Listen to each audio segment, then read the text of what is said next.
Maneco 64, home of alternative economics and contrarian views. Today is Tuesday, November 24th, 2020, and I have the pleasure of interviewing Rafi Farber. He's the publisher of The Endgame Investor. I read one of his pieces about a week ago in the Seeking Alpha blog, and I was really interested in what he had to say in his article. And I also saw that he's a proponent of the Austrian School of Economics. Rafi, nice to have you here. Can you introduce yourself a little bit to the viewers? Yeah, I'm Rafi. I live in Israel. I've been in Israel since 2007, but born and bred in Miami, Florida. And I've been an Austro-libertarian. My pen name on Seeking Alpha is Austrolib. I've been an Austrian school proponent and libertarian for about 8 years now. And I came slowly in this direction, but Ron Paul really pushed me over the top and got me introduced to real economics as the study of scarcity and choice. There doesn't seem to be any concept of a conflict between scarcity and choice these days, as you can theoretically print all the money to buy everything in the world and everything will be okay. So we're about to realize, on a global scale that this doesn't work. And our grandparents' advice that money doesn't grow on trees and you actually have to work is about to hit the entire world. It's going to be a little bit scary, I think. But if you're prepared for it, it should be okay. Yeah, and yeah, my dad used to tell me as well that money doesn't grow on trees. So I want to start out with the basic premise or fundamentals of why precious metals and hard assets are so important for investors these days, with what's going on with the central banks, and the fact that as the Austrian school says, once you get on the road to inflation, money printing, it's very hard to get off that road. Yeah, that's true. We've been on it for 50 years now. This is the Jubilee year of the post-Bretton Woods Agreement, where money has been backed by essentially nothing. So I mean, it's just like taking any kind of drug. Once you get hooked, it's hard to lower your dose, let alone quit. And you got to keep taking more and more just to function normally. And that's the hell of all drug addiction. And money printing, it's a drug addiction because it gives you the feeling that you can consume without producing, which is a Garden of Eden type fantasy. And that doesn't exist in this world. You're always borrowing from the future, which means the resources you're going to have in the future are going to be a lot less, and you're going to become poor if that's what you're relying on. So hard assets, I mean, I wouldn't even call buying gold and silver really investing. It's more preparing for a monetary event of some kind, because when gold and silver were actual money, nobody invested in gold and silver. There's no investing in money. You use money for investing. It's not the other way around. And you can invest in gold and silver equities, sure. Hard assets like that are companies that have hard assets. But in buying or acquiring gold and silver, you're not really investing. You're preparing for some kind of monetary earthquake to preserve your purchasing power and really increase it, because we have all this stuff, and a lot of the purchasing power is in the hands of people with paper. But the stuff, when the monetary calamity happens, isn't going to suddenly be destroyed. It's all going to be here. I mean, maybe some of it will be destroyed in riots and streets or something, but most of it will still exist on the planet, and all the purchasing power to get that stuff will be in the hands of people with hard money and not paper money. And that's the transfer of wealth that we're about to experience. Yeah, and I mean, there's so much, there's a limit of how much you can buy with all this paper money. So it's too much money chasing too few goods. And what do you have to say to people that say that we're going to have a deflation? And the problem I have with that, and I even made a video recently, and I always do videos about this, is that inflation is actually the creation of money and credit, and nowadays people seem to associate it with the CPI. Well, I'll give you a surprising answer, which it'll surprise you at first, but I'll explain it, and I think we'll be on the same page. But the people that say that we're going to experience a big deflation, they're right. there's going to be a huge deflation. But now let me explain what I mean by that. You know, back in March, when there was a big market sell-off, gold and silver, everything went down, and the dollar went way up. That was, you know, classic deflation. Prices started falling. Prices of everything started falling very suddenly. That was deflation. But then what stopped that was the Fed's promise to keep inflating, right? To print print whatever it takes to expand their balance sheet by another $3 trillion. And really, they have to keep doing that.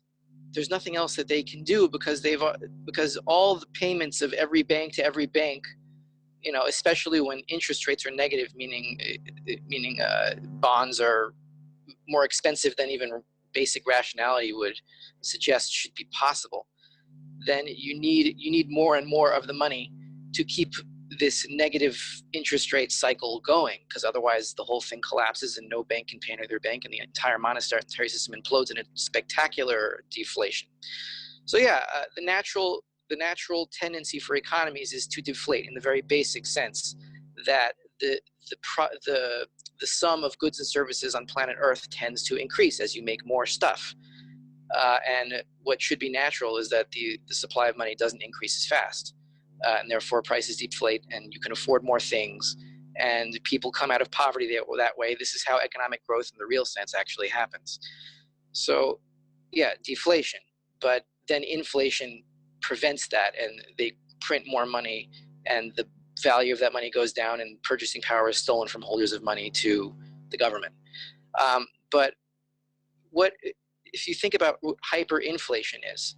Hyperinflation in gold and silver terms is really just deflation, because when you have hyperinflation, you have the real purchasing power of real money, gold and silver, becoming, you know, money again. Where that ends up being numerically, I don't know, but in terms of purchasing power, there's a huge deflation because everything deflates in terms of gold and silver, and prices go way down if you have gold. For example, in 1923. Weimar Germany, you could buy you know, a nice house in, you know, a classy area of Berlin for like 4 ounces of gold coins, and that's it. So that's yeah, it's hyperinflation in paper money terms, sure, but it's hyper deflation in real terms. So either there's only two possibilities when you make a bubble. Either it deflates and you stop blowing air into it and it just deflates, or you keep blowing more and more air into it and it explodes, which is hyperinflation. But my feeling is the Fed's not going to stop.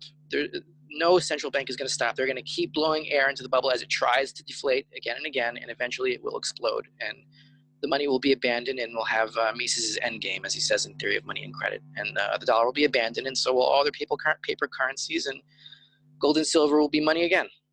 Yeah, and if you look at the price of the Dow in gold, for example, it has been deflating since 2000.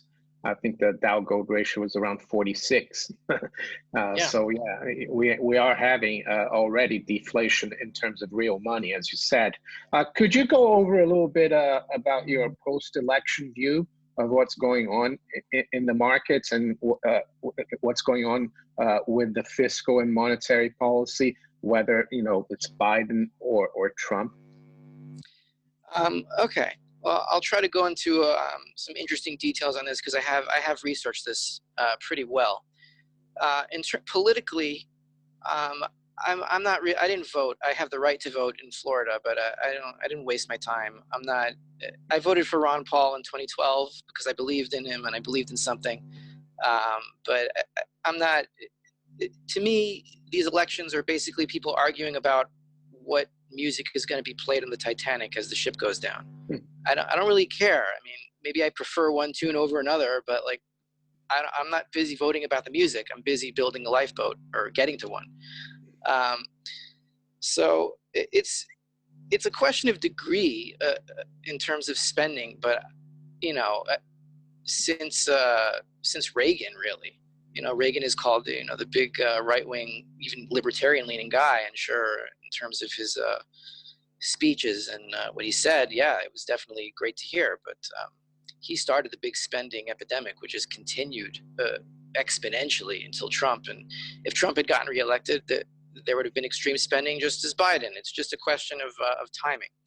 Now, what's really relevant for gold and silver investors, quote unquote, or gold and silver allocators, because they're not really investing, as we said, is with the timing of this next multi-trillion-dollar bailout, and it's coming. There's going to be wrangling and political this and that and back and forth, but it's coming because the central bank itself needs it.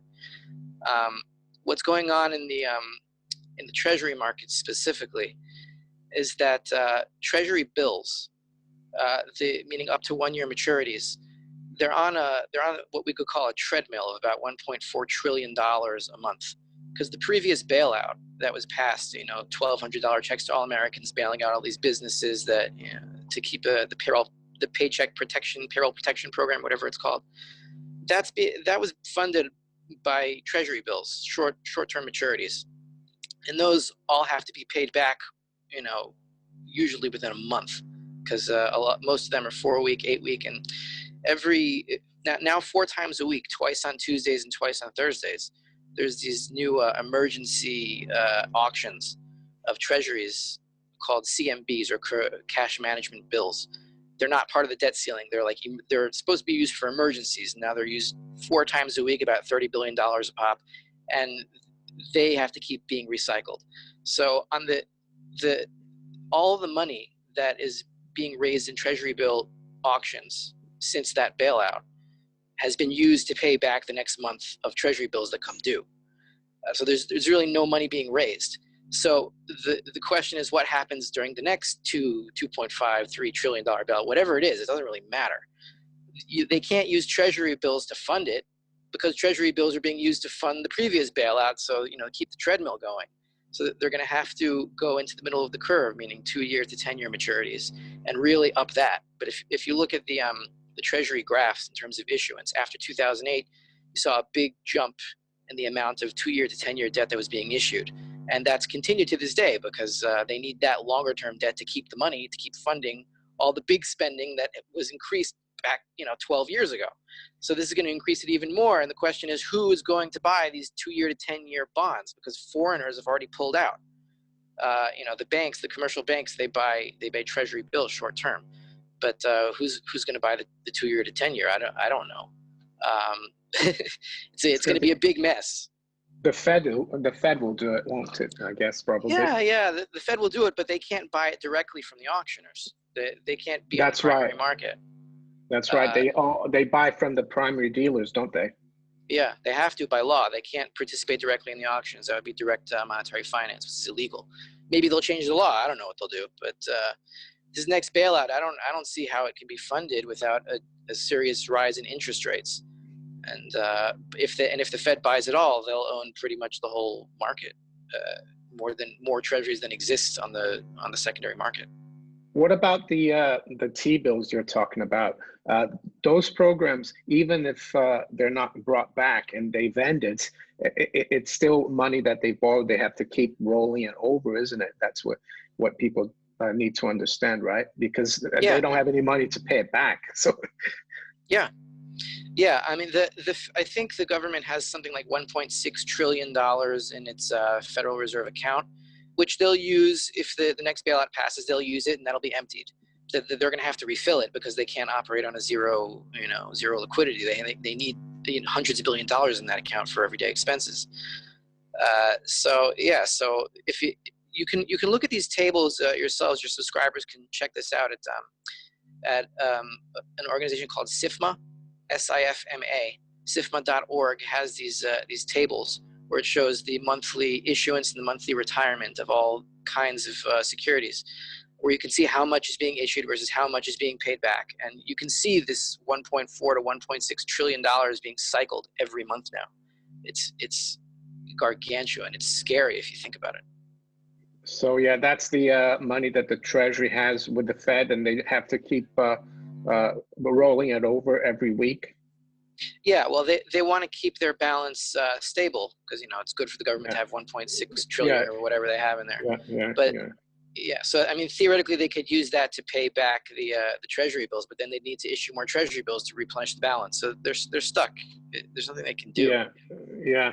What about? Can we go over a little bit the consequence of all that for the dollar. Can you explain to the viewers how it could that could affect the value of the dollar in the foreign exchange international markets? Because I've read quite a few people in the past. They say that a dollar crisis usually starts from abroad, when foreigners lose confidence. Yeah, not necessarily a dollar crisis starts from abroad, but all monetary crises usually start on the exchange rate of the dollars of the currency on foreign exchanges. But we can already see the first signs of this actually happening. China has been importing record amounts of soybeans, and Egypt, which is the main wheat importer in the world, has been importing record amounts of wheat. Not that there's any starvation in China or Egypt right now. They're just when people buy commodities, basic materials that are needed, you can see that maybe they need the soybeans and the wheat. Yeah, of course, because people eat them. But why would they buy so much now?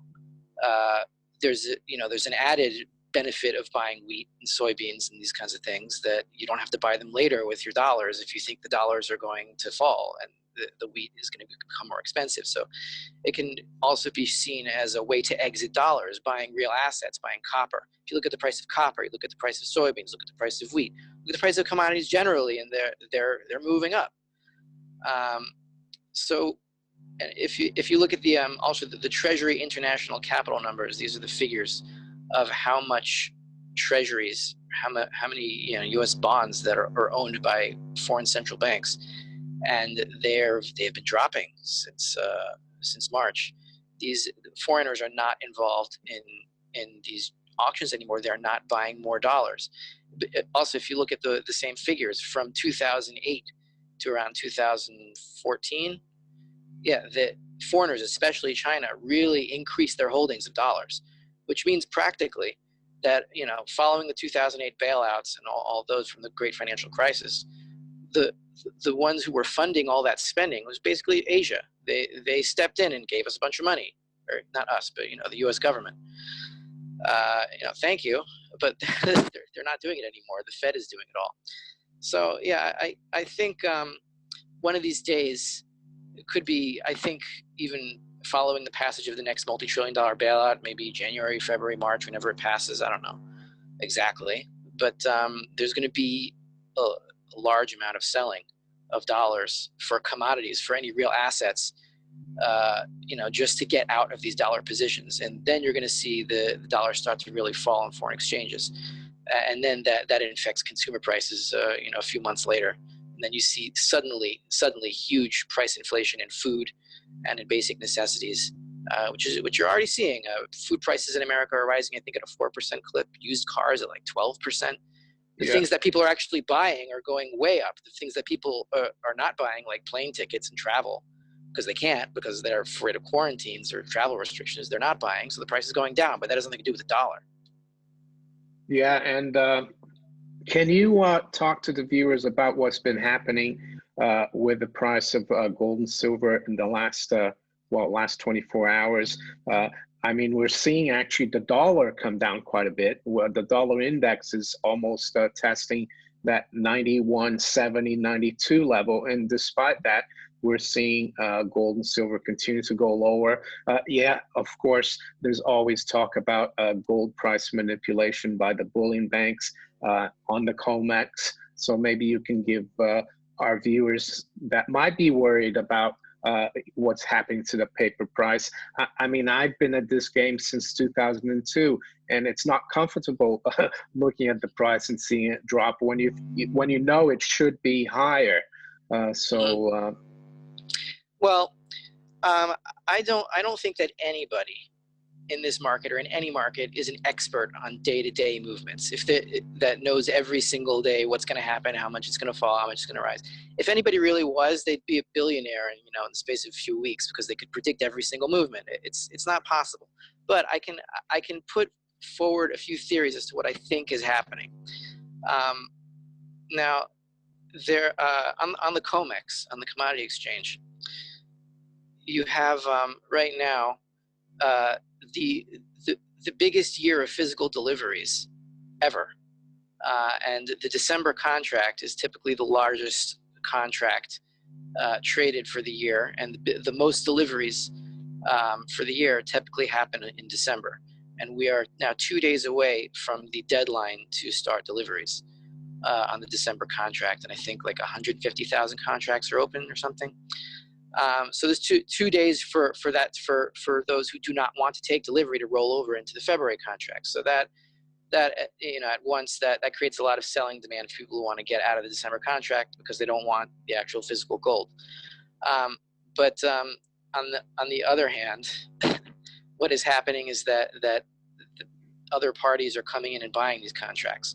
If you look at the number of short positions on the COMEX of bullion banks, somebody has to supply the contracts. You can call it manipulation, you can call it whatever. I mean, things are what they are. And somebody does need to supply these contracts, and the bullion banks do that by backing the contracts supposedly with gold in London. The question is, are they really backed by physical gold in London? And what if somebody calls for delivery of that gold?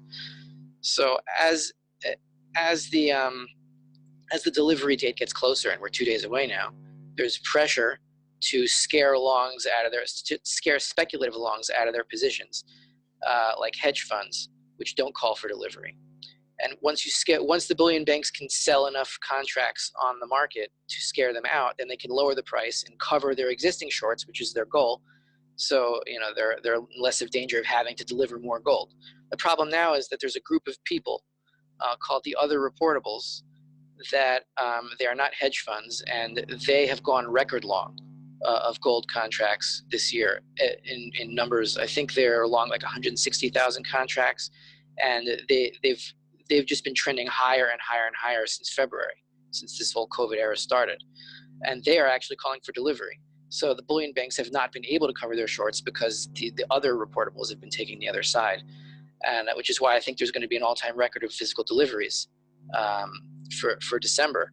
And the lower the price goes, the higher those deliveries are going to get because the more discounts happen. But I think once this clears and the December contract expires and becomes the spot contract, I think the selling pressure will go away, and which is why I always advise my subscribers at the Endgame Investor that until the real endgame comes and we see that the dollar is in collapse, you should always have a fair amount of cash to buy these dips, and then sell back when we meet new highs again, because you want to stay the priority is to stay emotionally balanced, which means never be too overloaded and always have positions so you don't have fear of missing out. You want to always be between those two extremes so you can stay in the game until this is over.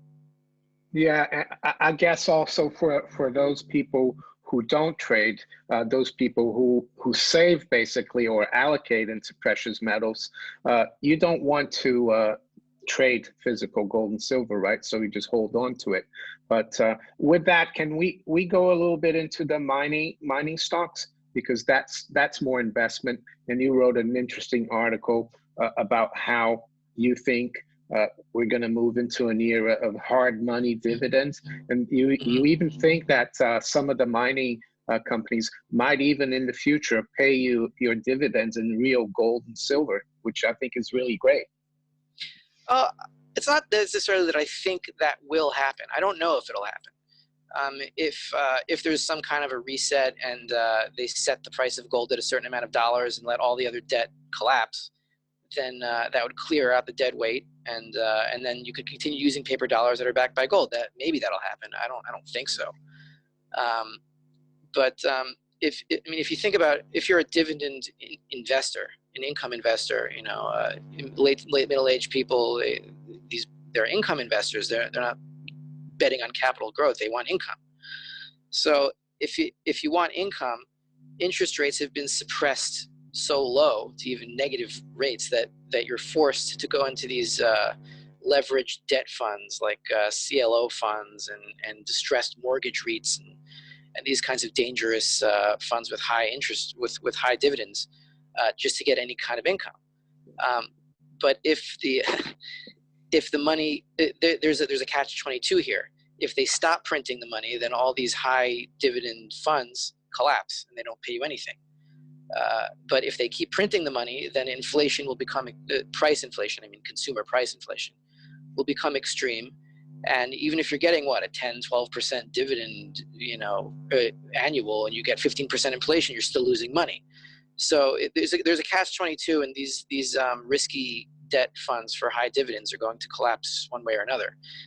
But on the other side, you have the yang, which are gold funds, gold mining stocks, which not only increase in capital growth as price inflation becomes more extreme, but in the extreme case where dollars themselves become next to worthless, they could theoretically pay you with certificates, out of part of their gold and silver production, and you could earn real money.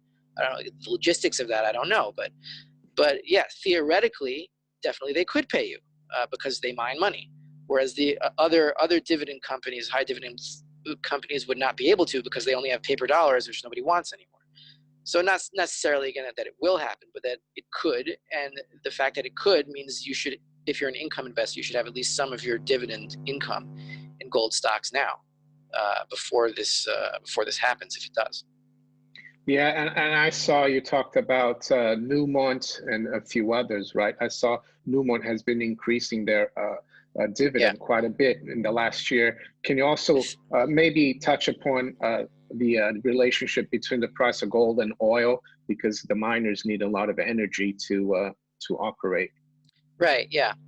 So this is the first time in history, I think, I don't know, thousands of years, but in modern history, that the price of oil has been so low relative to the price of gold, meaning the gap between the gold price and the oil price has been so large.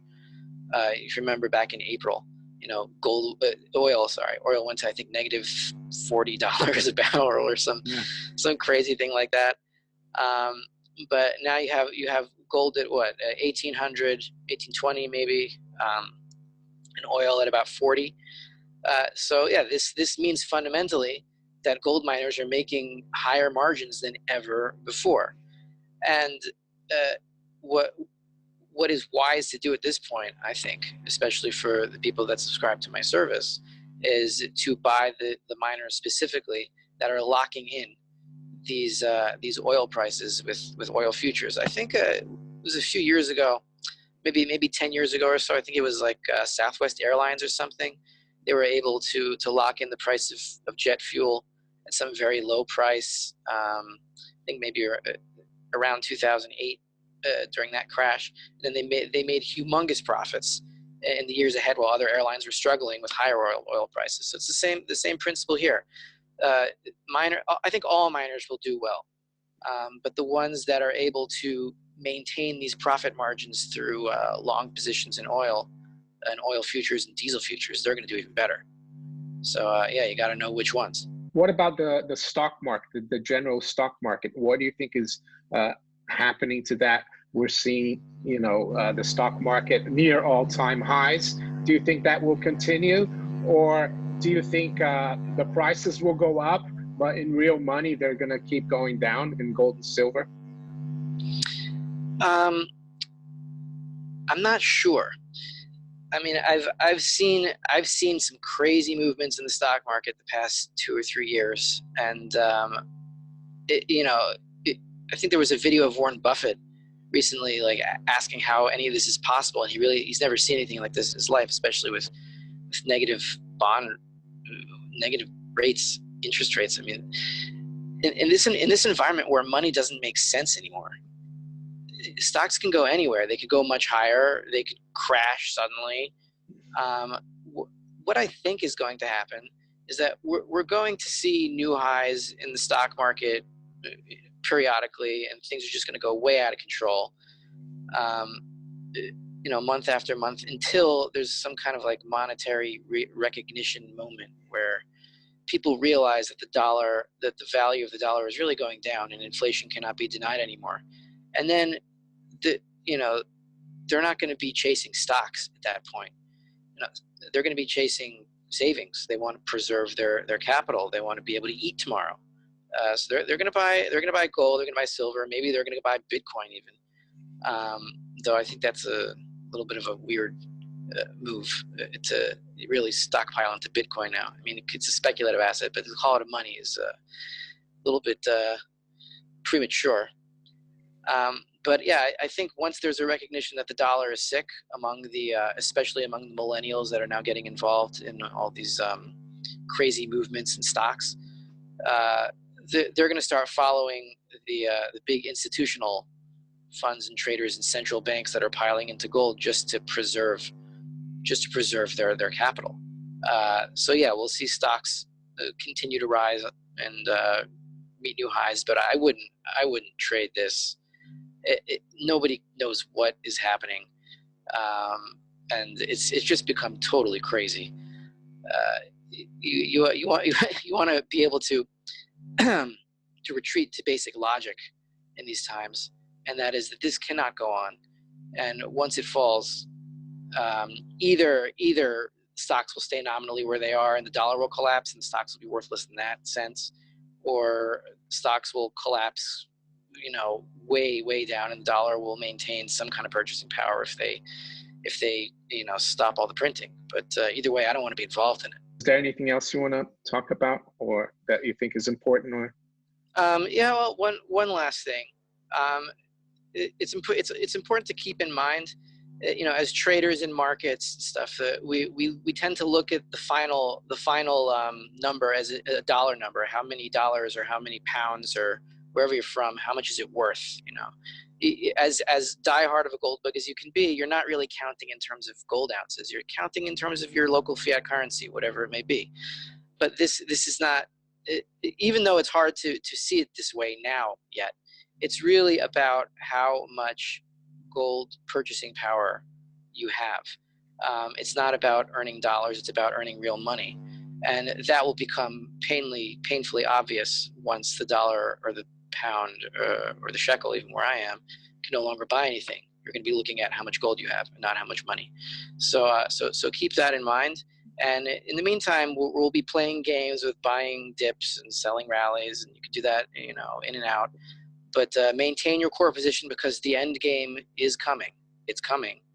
I don't know exactly when, but it could be as soon as after the next bailout. It could be a few months later. I don't know, but never seen these extremes on the COMEX, in the markets, in any market really, ever.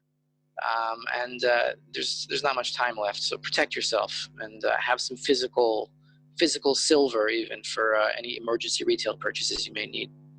yeah, and when it starts, the final denouement or collapse or Katastrophenhausen, as Mises called it, it will be too late to insure yourself as well.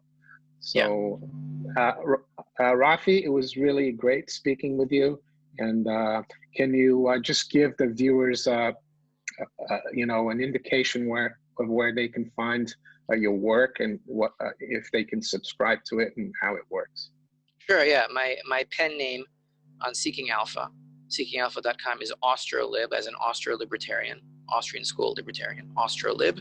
And the name of my service is The End Game Investor. You can Google that. You'll find it first link. And you can check out the free stuff that I've written on Seeking Alpha and see the kind of style and the kind of thinking that I represent. And if you want to become part of our community in a 2-week free trial to see our model portfolio and stuff that I'm buying and selling and when, and join us. Great. Thank you very much, Rafi, and have a great rest of the day. You too. Thank you very much, Mario. You're welcome.